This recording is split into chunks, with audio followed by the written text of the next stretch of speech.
2023 has been a hell of a year. I know for us, and definitely for you as well. Today, we're going to go over the top 5 moments from our podcast, all based on what you, the viewers, wanted to watch the most. Here we go. So I just want to talk about this thing that's in my brain. It keeps me from wanting to go on, but I want some gain. Maybe a little fame. Yeah. Coming in at number 5, the most watched show of the year, we have Fell in a Visionary with Herb K.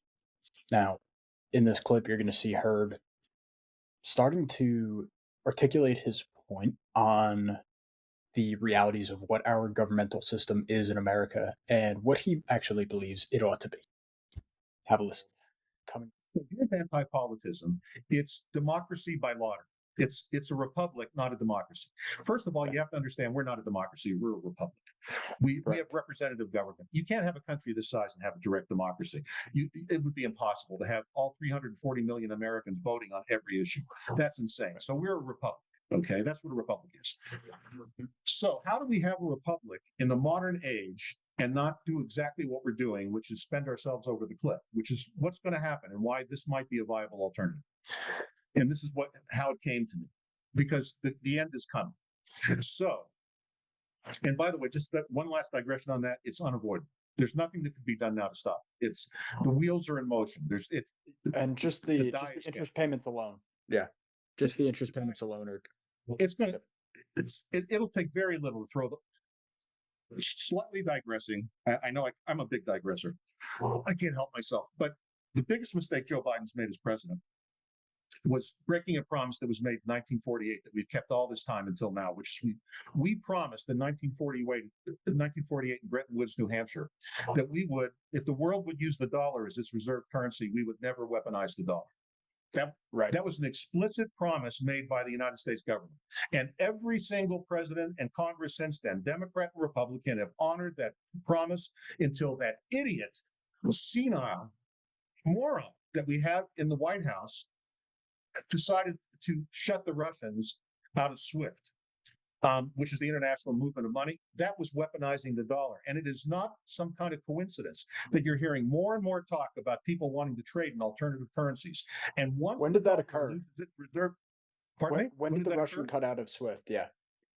As soon as they invaded Ukraine. He did it within a week. He didn't think it through. This was a classic example of not thinking. But that makes sense because that's when you started hearing BRICS nations coming up with their alternative currencies from every angle. Nobody trusts us anymore. Once we broke that, I wouldn't. Well, I mean, Americans believe a lot of myths, like we've never defaulted on our debt. Yes, we have. We've defaulted 3 times before.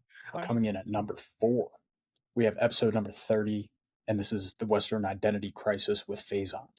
Now, in this clip, you're going to see Faizan explaining why his Islamic faith is so important to his rooted identity and why he does what he does and how he lives out his life and in just everyday scenarios, day-to-day basis. Let's take a listen. And here. Definitely Islam, bro. Because I'm Muslim, right? So Islam basically tells me everything that I need to know about everything in my life, right? Gotcha. My religion, my book tells me everything that I need to know about relationship dynamics, what I need to be doing on a daily basis, all my ethics, my morals, my values, how I should conduct business, how I should conduct myself in a setting with people, how I should talk to people, all of these things, right? So most of these things I do get from that, right? And it really helps me because there's been times in my life where, I'll be honest with you, in high school, I definitely was leaning like way more left, right? Like when I was like 17, 18, I was like leaning more left, right? And then in college, I was like, I didn't really know. I was definitely leaning a bit more left. But then after college, bro, like the last 2-3 years ago, I was very like conservative, right? I was like very on the right. Like I was just like, okay, like, because I almost resented the left because I was like, yo, they're taking it too far. Like just this bullshit, like all this. It turned on you almost? Yeah, exactly. It's just like, it's too much, right? And then you get to the point where it's just like, okay, you have left here and you have right here, but think bigger. Again, like what I say, like there's a bigger agenda. Like everyone knows that in the middle is the place where you're supposed to be. right? Like there are some ideas here that make sense. There are some ideas here that make sense, Absolutely. right? Right. But then I realized that all of this power and money is being made by making people pick sides and get very emotional about what side they're on. So if you see that there's very, very extreme left people who they'll probably die for leftism, bro, literally. You know what I'm saying? And there's people on the right who will do the same thing. Where it's like you're not seeing the bigger picture. Because the way I see it is like left wing, right wing, left wing, it's like on the same bird, right? It's like, yeah. So it's like, what are they trying to do?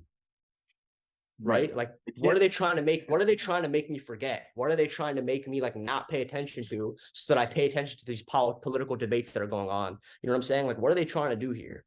It's always that. I mean, if you really get down to the nitty gritty and you follow each and every headline that comes out that they push and the narratives that they push, it's almost always coming at exact moments when something bigger's happening. Bro, I think every single time, bro. Every single time I hear some huge thing on the news, like, oh, emergency alert, like this has happened. I'm like, why are they telling me this right now? And here we go. We are coming in on the top three. These three, well, it's interesting. Top two really had a lot in common here. But number three was probably one of my favorite shows of the year, especially of guests that I had never known before meeting this podcast. And that's because the episode with Jerry Leeman, this episode number 41, Coastal Conflicts, Clean Energy Myths, you can't shake me almost nearly as much as Jerry did with not only what he had to represent himself, the statistics to back him up, but also just the body of work. And when I went in and watched his documentary, you're just going to have to see for yourselves in the clip here. His clip's just a little nugget of him explaining just how corrupt the system is up in New England and how dire the situation is for our hardworking American families that are just trying to put bread on the table. When I was watching in your documentary, it shows that you guys really put some effort into trying to put forward a very well thought out and very well researched band of statistics to try to go against NOAA. NOAA's absolutely certified and unchanging, right? Well, NOAA has issues of its own, but offshore wind development is being pushed more from BOEM, the Bureau of Ocean Energy. Okay. So NOAA and the National Marine Fisheries is supposed to be a guiding to the Magnuson-Stevens Act, which it takes into effect local economy related around the fisheries. BOEM doesn't have to. So even though if BOEM takes over a swath and destroys the natural resources, which kills the industry and dams the impact of the economy and the communities along its network with, that's not applied to their mandate. And NOAA doesn't do anything to try to step in and stop them? NOAA has already written reports, and during certain task force readings, like this, the effort of BOEM and the National Centers for Coastal Ocean Science to develop regional spatial suitability model is a good first step towards identifying potential areas for future leasing, but additional information should also be considered prior to designating wind energy areas, especially in the Gulf of Maine. They've even written reports stating that we highlighted the unique nature of the Gulf of Maine ecosystem and the presence of vulnerable complex habitats, such as deep sea corals, protected species, and designated critical habitat for endangered North Atlantic right whales. Also noted substantial data gaps, including the lack of sufficient and comprehensive mapping of benthic habitats and sea corals, sponges, and distributions of vital fisheries and lobster, and unknown effects of floating with wind technology on marine sources. So what does that say? That means we don't have enough data to accumulate any kind of conclusion based on what they want to develop because we don't know what the effects are. Now, we've talked about it in the state of Maine, and they accepted an offshore wind scientific lease site. They were supposed to put 12 turbines on there, and we were supposed to see the effects in a localized environmental impact study, actual research. That sounds like a good idea. Oh, well, the problem is NOAA, National Marine Fisheries, and the Science Center doesn't have a baseline for the New England region. There's such big data gaps there from either COVID. The last complete survey we've done in New England was back in 2019. Yeah, I saw that. That was heavily mentioned. So 23, boys. But it seems like they keep making that excuse at this point that it was COVID and we're recovering from that. Or even I'd heard snippets that they mentioned they did recover and they've already caught up with their data, but there's huge gaps at this point. That's a lie. That's a lie. How could you go back and collect data from a year that's passed? Because they're using prehistory from 20 years ago and filling They in have no data idea. gaps. It's like you can't use the past to fill in the data gaps from the future because the present, we already know it runs in a cycle. I go, look at the landing reports in the western part of Gulf of Maine in the early 2000s. The predominant species landed was pollock. If you fast forward to 2020, the predominant species is now haddock. But you're telling me there's no haddock and you had to reduce the management by 82%, which kicked us all out of the Gulf of Maine into Georgia's banks. But in the meantime, the guys that do go into the Gulf of Maine have to run away from haddock, the same place where they weren't supposed to be. Something isn't saying, yeah, they're saying a guy that made 1/12 of 1% and a guy that spends 240 days a year at sea are seeing two ends of the rainbow here, and that's not the same color. And like I mentioned before the previous clip, the top two have a lot to do with each other, and they're for interesting reasons. If you were a follower of the show, you would know that we actually interviewed, someone who Andrew's been tracking for quite a while. We've been paying attention to Radio WV for quite a while now. And when we were able to get him on the show, it was mind-boggling. But to see what Draven was able to put together was even more so. We saw that in episode number 40 when we were decoding Richmond, north of Richmond, and that was me and Andrew going over the song that Draven Riffe produced. And not only that, it's the extreme impact that one video on YouTube can have. So why don't we go have a listen? And it's not just this song too. I mean, it's Radio WV as a whole has become overnight, pretty much a big success. Yeah, they're doing really well. And Obviously, it's not overnight. And I know, Draven's been, they're at 94 videos now. They've had even more. I know they've had some. The first video was posted, I think, over 3 years ago with Mikkel Buck, who's actually on The Voice. Yep. They just do such a great job finding talent and giving these artists a platform to shine and really let their talent speak for itself and help bring back Appalachian, Americana, country music, bluegrass kind of sound, or just like the sound of real working people. So when I first found Radio WV, it was about 3 years ago when it first started up. And I think around the time when we had Draven on, it had about 30K subscribers. Now it's up to 232K. Yeah, it's up to 232K now, which is awesome for him. The Richmond, north of Richmond now, in 8 days, has 17 million views. Yeah, dude, they're killing even on Spotify. I think it's got like 5 million already. Oliver Anthony, he has 1.7 million on Spotify, 1.7 million monthly listeners, which is career changing for him. Great for him. That's going to be life changing, not only career changing, but life changing. Absolutely. So that's fantastic for him. And in the past 3 days, this video has gotten 7 million views on YouTube. So it's incredible. Absolutely, man. But it's definitely it's hitting a chord with not just us. It's pretty clear. Oh yeah, and so he actually has another song that Radio WV uploaded 2 days after the first one. It's called Virginia. Virginia, which right? is home state, and it has about 2 million views. Yeah. Which I'm assuming is named after his home state because he is from Virginia. That has about 2 million views in 6 days, so that's also massively successful. It's huge. And coming in at number one, of course, was our interview with Draven Riffe. You're talking about a man who ended up singing in front of Kanye, trying to determine what type of human being he was, and eventually putting out one of the most popular music videos of the year, especially when you're talking about country music.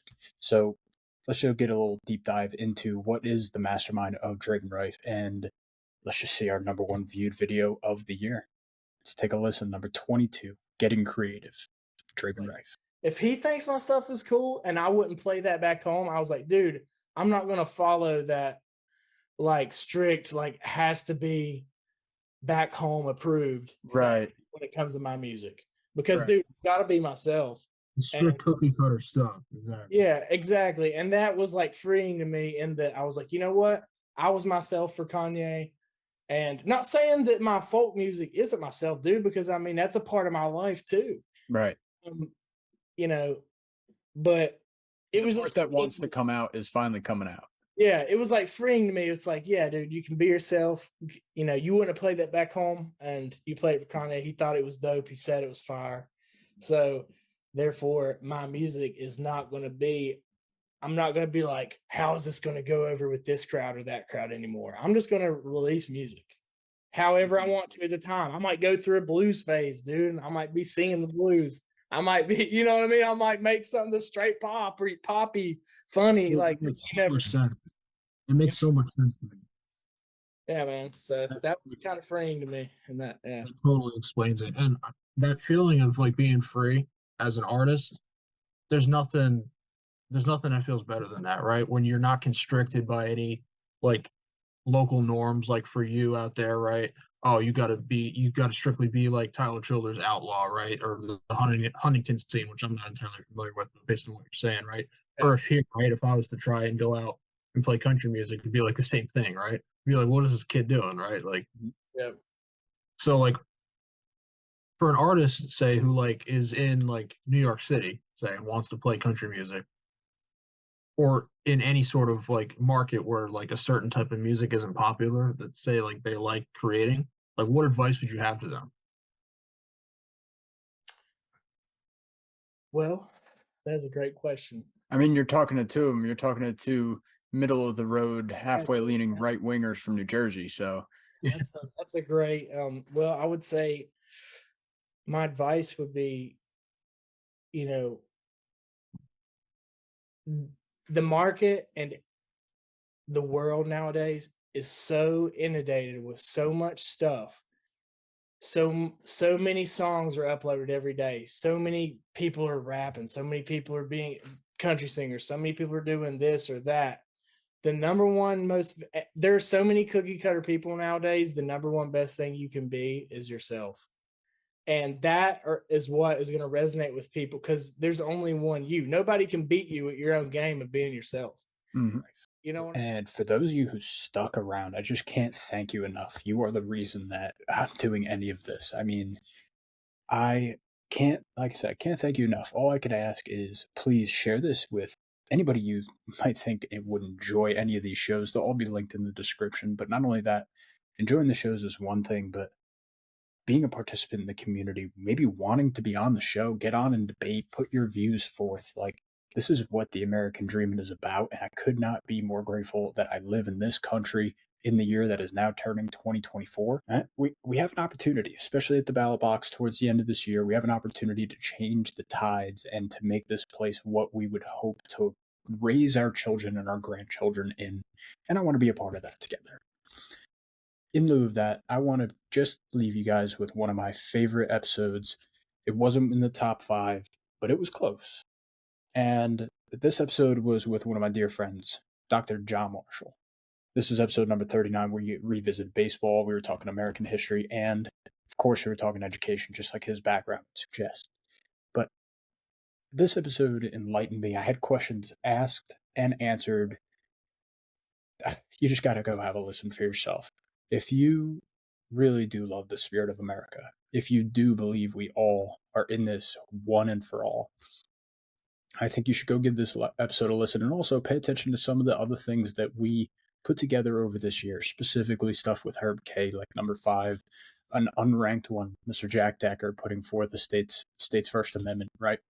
It's not that these actions are necessarily what's going to put us over the top, but it's the idea that we're starting to think of this, right? We need to come together as Americans. And like I said, this episode with Dr. John, I think the way that he's able to articulate some points, it just puts it into perspective that I'm able to swallow, and I think a lot of people are able to understand as well. So let's go listen in to him explaining a little bit about why we even became a country in the first place, if you're in America. For all of you outside of it, hopefully you heard this story in your own way. Let's have a listen. The average American would have had to have drank a gallon of tea a day to pay $1 in tax in the whole year. So we're not talking about crazy import duties. And in fact, the Tea Act itself that led to the Boston Tea Party actually reduced the tax on tea. I remember reading about that, and I was. What gets lost in it, what angered the colonists was a two-part thing. Number one is that it granted a monopoly to the British East India Company. And there was, even though it lowered the prices, it was this notion of monopoly and British control over them that they didn't like. And second, and also the threat that it was going to be carried out much more stringently without any sort of overlookings at this point. We're going to be able to bribe the officers anymore. That is true, that there was a lot of smuggling that went on. And so the fact that they were part of that was, yes, we're going to reduce the tariff on tea. It's going to be cheaper for you, but you got to buy from the British East India Company. You have to pay your own stuff in from the West Indies. You got to use our company. And that really was the source of the anger. So if anything, we tell it as the story of taxation as the sort of driving influence, but really it was the notion of government control and monopoly that was the instigating point there. And something that maybe we should have considered a little bit more when you see the government getting involved in major industries and things like that. Finally, if you had made it all the way through all those clips, if you enjoyed them, I want you to just let me know in the description, down in the comments below, what was your favorite clip, or what was your episode that you wish made the list? What did you hope was going to make the list, or maybe you just hated all of them? Let me know down in the comments. Until then, we will see you after the new year. This is Sal with We The Patriots Podcast, and just wishing you a happy holidays and happy new year, of course. See you. Damn, I wish I were the fucking state. I wanna be something, not nothing. Trapped inside my dream and I'm running away from these demons. But the feeling's so good, I'ma keep dreaming.